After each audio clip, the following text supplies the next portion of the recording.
கதையின் பெயர் முயலும் ஆமையும். ஒரு நாள் காட்டில் மிகப்பெரிய ஆபத்து ஏற்பட்டது. காட்டின் பெரிய ஏரி மெல்ல மெல்ல வற்றத் தொடங்கியது. அங்கு வாழும் அனைத்து விலங்குகளுக்கும் இது மிகுந்த கவலை அளித்தது. ஏனெனில் ஏரிதான் அவர்களின் முக்கியமான குடிநீர் ஆதாரம். முயலும் ஆமையும் இதை பற்றி அறிந்ததும் ஏரியை மீட்டுக்கொள்ள ஒரே தீர்வு உண்டு என்று முடிவு செய்தனர். புதிதாக நீரை தேடி ஏரியை நிரப்ப வேண்டும். முயல் தன்னுடைய வேகத்தை கொண்டு பல தூரத்திற்கு பயணித்து எங்கே தண்ணீர் கிடைக்கிறதென்று கண்டுபிடிக்க முடியும் என்ற சிந்தனையுடன் நீண்ட பயணத்தை தொடங்கியது. ஆனால் அது எவ்வளவோ தூரம் சென்று தண்ணீரை கண்ட பின்பும் தண்ணீரை கொண்டு வர முடியாமல் தவித்தது. ஆமையோ வேகமில்லாவிட்டாலும் தன் திறமையான சிந்தனைக்கு ஒத்த குழுவினரிடமிருந்து உதவியை பெற்றது. ஆமை மற்ற விலங்குகளுடன் சேர்ந்து சிறு தோண்டல்களையும் நீர்நிலைகளை இணைக்கும் கால்வாய்களையும் உருவாக்கத் தொடங்கியது. முயல் தனது வேகத்தால் மட்டுமே நம்பியதால் அது வெற்றியடைய முடியவில்லை. ஆனால் ஆமை தன் முயற்சியையும் கூட்டுக்கழகத்தையும் பயன்படுத்தி ஏரியை மீண்டும் நீரால் நிரப்பி அனைத்து விலங்குகளுக்கும் உதவியது. கட்டம் முடிவில் முயலும் ஆமையும் ஒருவருக்கொருவர் கற்றுக்கொண்டது. வேகமும் புத்திசாலித்தனமும் சேர்ந்து செயல்பட்டால் மட்டுமே முழுமையான வெற்றி கிடைக்கும் என்ற உண்மையை உணர்ந்தனர். கதை நியாயம். நாம் தனியாக செய்ய முடியாததை கூட்டுறவு மற்றும் புத்திசாலித்தனமான திட்டமிடலின் மூலம் சாதிக்கலாம். கதையின் பெயர் உழைப்பின் வெற்றி கதை. ஒரு சிறிய கிராமத்தில் விக்னேஷ் என்ற சிறுவன் வாழ்ந்தான். அவன் மிகவும் பொறுமையற்றவன். எதிலும் சுலபமாக சோர்ந்து விடுவான். அவனுக்கு கால்பந்து ஆட்டத்தில் ஆர்வம் இருந்தது. ஆனால் உடம்பு பலமில்லாததால் மற்றவர்களைப் போல துல்லியமாக விளையாட முடியாது. ஒரு நாள் பள்ளி போட்டியில் தோற்றுவிட்டது விக்னேஷின் மனதை மிகவும் பாதித்தது. அவர் தன் தந்தையிடம் தன்னால் விளையாட முடியாது என கூறினார். அப்பொழுது அவன் தந்தை அழகான ஒரு பக்கம் சொன்னார். வெற்றி முயற்சியில் இருக்கிறது, முடிவில் இல்லை. உன் முயற்சியை வலுப்படுத்தினால் நீ கண்டிப்பாக வெற்றி பெறுவாய். அன்றிலிருந்து விக்னேஷ் முடிவெடுத்தான். அவன் தினமும் காலையில் ஜாக்கிங் செய்ய தொடங்கினான். உடற்பயிற்சியாக புஷ் அப், சிட் அப் மற்றும் ஸ்குவாட் போன்றவற்றை செய்து உடம்பை வலுவாக்கினான். ஒவ்வொரு நாளும் குறைந்தது 1 மணி நேரம் பயிற்சி செய்தான். விக்னேஷின் தன்னம்பிக்கையும் உடல் நலனும் நாள் நாளாக உயர்ந்தது. சில மாதங்களில் அவன் தோற்றம் மட்டுமல்ல, ஆட்டத்திலும் மாறுதல் காணப்பட்டது. பள்ளி போட்டிகள் மீண்டும் வந்தபோது விக்னேஷ் தனது அணியின் முக்கிய வீரராக மாறி தனது அணியை வெற்றி சிகரத்திற்கு அழைத்துச் சென்றான். அவன் வாழ்க்கை அனைவருக்கும் ஒரு பாடமாகியது. தீவிர உழைப்பு மற்றும் உறுதியான மனதுடன் எதையும் அடையலாம். கதையின் பெயர் தங்க மூட்டையிடும் வாத்து. ஒரு காலத்தில் ஒரு சிறிய கிராமத்தில் வசித்தான் ஒரு விவசாயி. அவனுக்கு ஒரு வாத்து இருந்தது. அந்த வாத்து முறைப்படி தங்க முட்டையை தினமும் இடுவது அதிசயமான விஷயம்.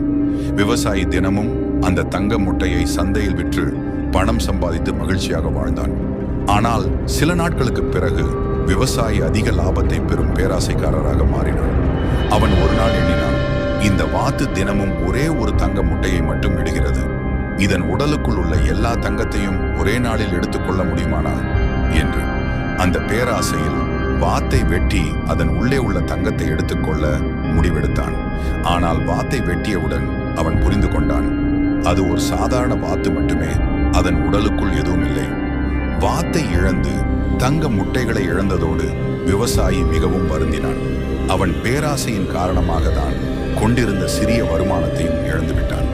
கதை சொல்லும் கற்பனை கற்று நாம் பேராசையை கட்டுப்படுத்திக் கொள்ள வேண்டும். எதையும் அதிக விருப்பத்தில் செய்யும் போது நாம் ஏதையும் இழந்துவிடக்கூடும்.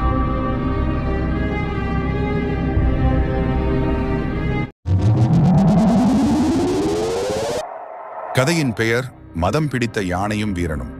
ஒரு காலத்தில் ஒரு வனப்பகுதியில் மதம் பிடித்த யானை ஒன்று வசித்து வந்தது.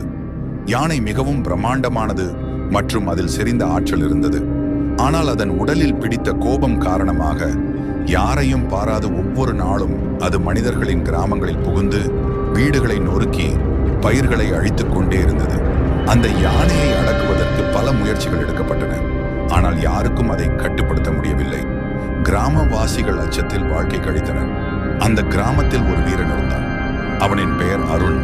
அவன் மிகவும் தைரியமானவன், யாரையும் காப்பாற்ற தயங்காதவன். கிராமத்தார் யானையால் ஏற்படும் பாதிப்பை பற்றி கேட்டபோது அருண் அதை நேருக்கு நேர் சந்திக்க முடிவு செய்தான். அவனது சூழ்ச்சியாக யானை அதிகமாக வரும் ஒரு இடத்தில் காத்திருந்து ஒரு பெரிய மரத்தை மறைத்து ஒரு அகழியை தோண்டினான். யானை அந்த இடத்தில் வந்ததும் நிலத்தை அறியாமல் அகழியில் விழுந்தது.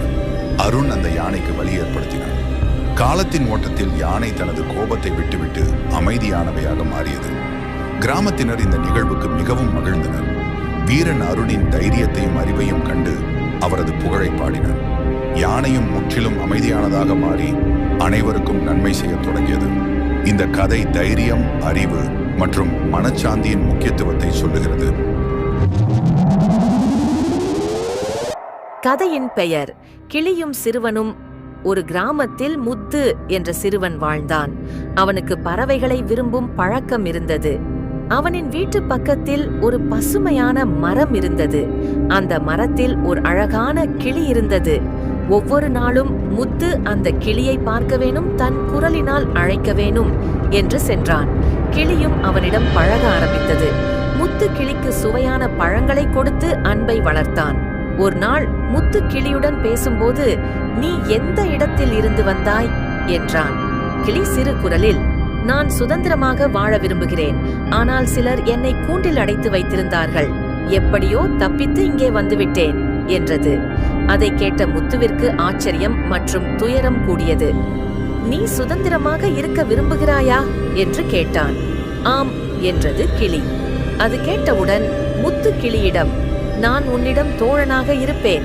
ஆனால் உன்னை எந்த வகையிலும் கட்டுப்படுத்த மாட்டேன். நீ சுதந்திரமாகவே வாழ வேண்டும்" என்றான். அது கேட்டதும் கிளி மகிழ்ச்சியுடன் மரத்திலிருந்து பறந்து மேலே சென்றது. அது தன் சுதந்திரத்தை அனுபவிக்க முத்துவுடன் தன்னுடைய நட்பையும் தொடர்ந்தது. இந்த கதையின் மூலம் நாம் அறியக்கூடியது என்னவென்றால், அன்பு என்பது கட்டுப்பாடல்ல, சுதந்திரத்துடன் இணைந்திருக்கும் போது மட்டுமே உண்மையானது. ஹாய் நண்பர்களே,